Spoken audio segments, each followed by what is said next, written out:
Hey, Dr. Pound here with Heal Better Fast. Today we're talking about medieval instruments that help you heal better fast. Just kidding. But they are, kind of, a little bit. It's a technique called the Graston Technique. It's basically a muscle scraping technique. Well, we actually scrape the skin over the muscle, essentially to loosen up the muscle, allow it to move more freely, and it's extremely helpful for people with restrictions. Their muscles aren't moving as good, and they stretch and stretch but don't have relief. And so we get in there and kind of dig out the muscle, help it move a little bit better, fire some proprioceptors in there, and oftentimes it'll leave like a little bruise. Actually, it kind of looks like a little hickey at first, but then it will turn into a bruise.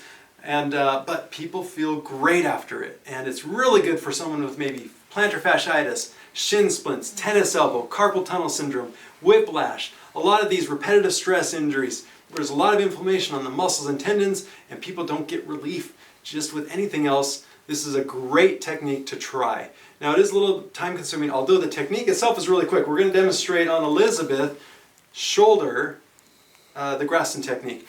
And so it's usually, we don't want to scrape the bone, we're going to go to the muscle. The shoulder is probably the most common area I actually treat. So today what we're going to do, again, we're going to start by treating the trap, the muscle that comes down here through the neck and then down through the shoulder blade. Underneath the shoulder blade there's a muscle called Subscapularis. This muscle's a doozy. It does take some digging to get to, but it is extremely helpful for people with, again, shoulder pain. We're going to dig through here, go through levator scap, maybe a little bit of rotator cuff muscles, the teres minor and supraspinatus and infraspinatus, the four muscles that make up the rotator cuff, are always tight. In fact, if I press here, what face is she making? That's a special spot. That's a mousing muscle. Well, this, just could be repetitive use. So here we go. We're going to start off with first what we call, or what I use is kind of like a diagnostic. So this is basically, looks like, a butter knife. We're essentially going to scrape around and see what we can feel. This emollient is a mixture of beeswax and mineral oil. It helps the instrument glide along the skin so it doesn't actually hurt. We're going to get a little bit of that on there and go to work. So we're going to start with the trap. Put it on the skin. And what do you feel? It just feels like your finger, like a massage.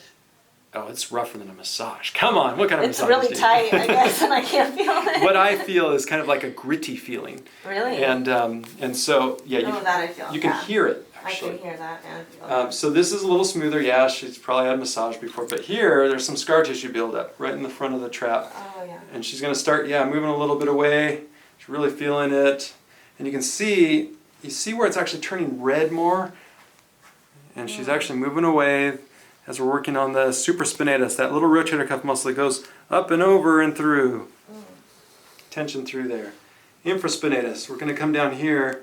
Lower muscle of the shoulder blade. She's starting to wiggle away. She doesn't like this anymore. She's now sorry that she volunteered for this technique. But the most sensitive and important one, there we go, look at her face. You got to get that.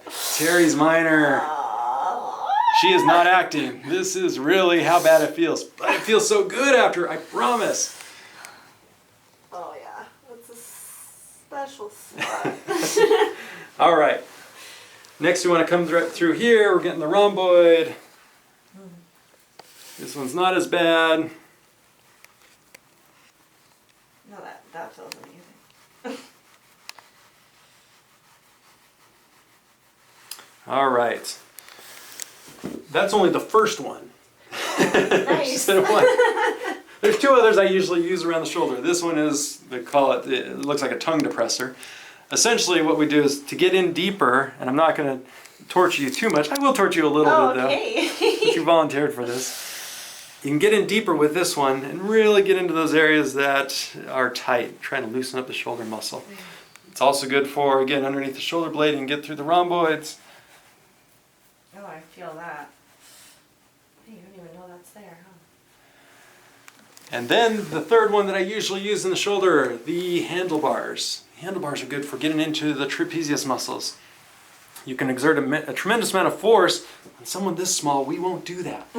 But for someone who's got huge traps, big delt, get in there, put a lot of pressure, and you can feel the difference on that pressure, right? Mm-hmm. It's also really good if you bring your arm back. Mm-hmm. you can kind of hook it back in here and get in the under part of the shoulder blade. And you can kind of feel how that retracts and bring the whole shoulder blade back, stretch out the shoulder blade just like that. It looks crazy, it is crazy, but it actually helps quite a bit for people who have repetitive stress disorders. So if you are suffering from some shoulder pain or another repetitive stress disorder, you've failed other treatments, you want some help, call me. I'm Dr. Pound helping you heal better fast.